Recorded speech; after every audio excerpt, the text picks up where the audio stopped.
আমি আপনাদেরকে এখানে কোনো উপদেশ দিতে আসিনি। উপদেশ দেওয়া আমার কাজ না, আমি আপনাদের শিক্ষকও না।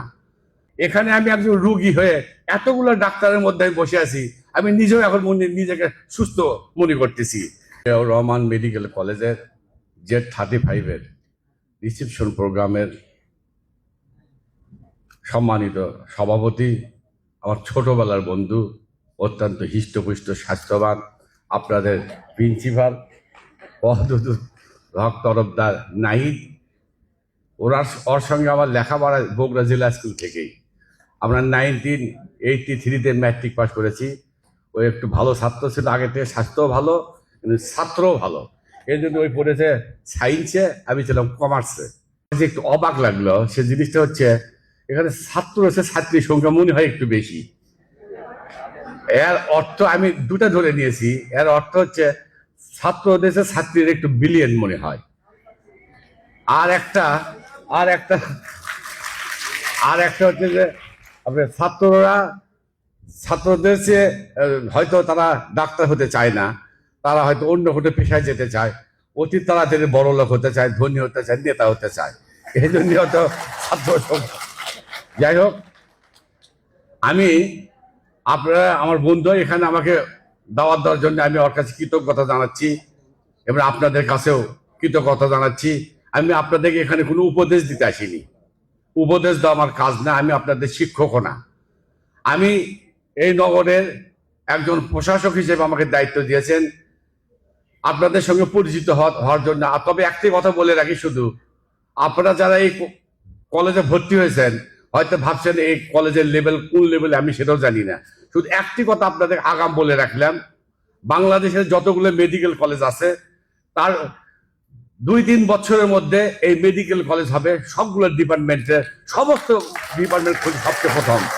আপনি আপনি একসময় গর্ববোধ করবেন যে এই মেডিকেল কলেজের আপনি ছাত্র বা ছাত্রী ছিলেন।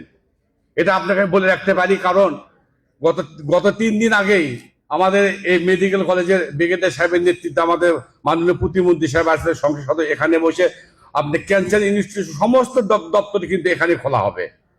আপনারা সবাই সেই শিক্ষায় শিক্ষিত হতে পারবেন। আমি আপনাদের কাছে এসেছি ভালোবাসা দিয়ে ভালোবাসা নিতে। আমি এসেছি 1971 সালের স্বাধীনতা যুদ্ধের কথা বলতে, আমি এসেছি মাতৃভূমির কথা বলতে, আমি এসেছি শহীদ রাষ্ট্রপতি জিয়াউর রহমানের কথা বলতে। 1971 সালে স্বাধীনতার দ্বার প্রান্তে যখন এই জাতি স্বাধীনতার জন্য উন্মুখ ছিল, ঠিক সেই সময় রাজনীতিক নেতৃত্বরা কেউ গ্রেপ্তার, কেউ পলাতক হয়ে এখান থেকে আত্মগোপন করে গেলেন। ঠিক সেই সময় দেশ মাতৃকার টানে একজন মেজর শহীদ রাষ্ট্রপতি জিয়াউর রহমান স্বাধীনতার ঘোষণা দিয়ে 1971 সালের 26শে মার্চ স্বাধীনতা যুদ্ধের ঘোষণার মাধ্যমে দেশকে স্বাধীনতার দ্বার প্রান্তে নিয়ে গেলেন।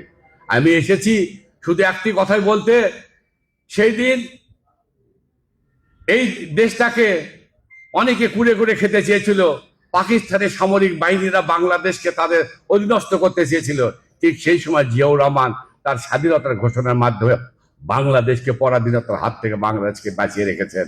আমি এসেছি সেই মহিষী নারীর কথা বলতে, যে মহিষী নারী তার জীবনের সর্বস্ব দিয়ে দেশকে ভালোবেসে গেছেন, যিনি গণতন্ত্রের জন্য তার জীবনকে বিপন্ন করেছেন, তিনি জেল খেটেছেন, সেই মহিষী নারী আমাদের দেশ নেত্রী বেগম খালেদা জিয়া, যিনি কারাভোগ করেছেন, কারুর কাছে মাথা নত করেনি। তিনি দৃঢ়চিত্তে বলেছেন, বাংলাদেশের বাইরে আমার কোনো দেশ নেই, আমার কোনো ঘর নেই, এই বাংলাদেশে আমি জন্মেছি, বাংলাদেশে আমার মৃত্যু হবে। সেই মহিষী নারী হলেন দেশ নেত্রী বেগম খালেদা জিয়া। আমি আপনাদের কাছে এসেছি শুধু একটি কথা বলতে, সকাল 8টা থেকে রাত 10টা পর্যন্ত যে নেতা কাজ করে দেশের জন্য, সেই প্রিয় নেতা প্রধানমন্ত্রী জনাব তারেক রহমানের কথা বলতে। আমি আপনাদের কাছে এসেছি সেই মায়ের কথা বলতে, যে মা আপনাকে আমাকে 10 মাস 10 দিন গর্ভে ধারণ করেছে, সেই মায়ের আপনাকে বড় করেছে, সেই বাবা তার মাথার ঘাম পায়ে ফেলে আপনাকে লেখাপড়া করার জন্য তার উপার্জিত অর্থ দিয়ে শিক্ষা উপকরণ কিনে দিয়েছেন। সেই মাকে সে বাবাকে কখনো আপনারা অসম্মান করবেন না।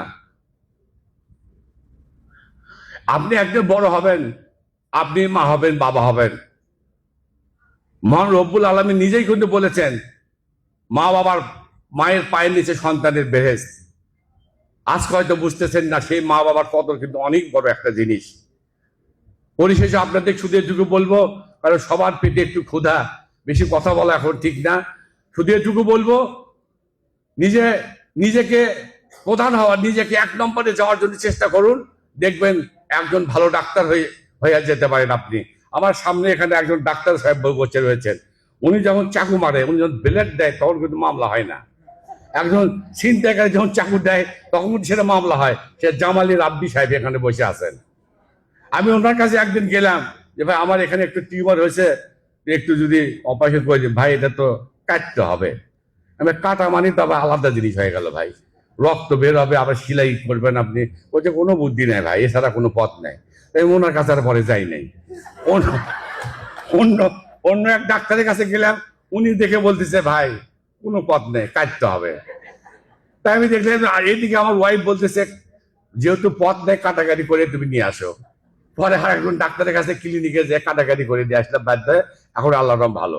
এখন এখানে আমি একজন রুগী হয়ে এতগুলো ডাক্তারের মধ্যে আমি বসে আছি, আমি নিজেও এখন নিজেকে সুস্থ মনে করতেছি। তা আপনাদের কাছে একটা অনুরোধ আমার, এখানে আমি সাধারণত সিটি কর্পোরেশনের বাইরে সহযোগিতা করা আমার জন্য একটু কঠিন হয়ে যায়। এই গত পরশু দিন আমার বন্ধু আপনাদের প্রিন্সিপাল সাহেব ফোন দিল, দোস্ত আমার কলেজে তো সাপ বেরোচ্ছে। তা আমি এখন বললাম যে দোস্ত, সাপ বেরোচ্ছে, আমি কি করবো? তোর কাছে ইঞ্জেকশন আছে, তুই ইঞ্জেকশন দে। তা বললি, এটা একটা কথা বললি তুই? দেখবো বন বিভাগের সঙ্গে যোগাযোগ কর। তো বলতেছে হ্যাঁ, সেটাই করতেছে, বন বিভাগের লোক আসতেছে। তা বলে তুই এখন লোক পাঠাই দে, এখানে ময়লা আবর্জনা আছে, গাছ গাছ সাফ করবে। ঠিক আছে, লোক পাঠাই দিচ্ছে, সমস্যা নেই।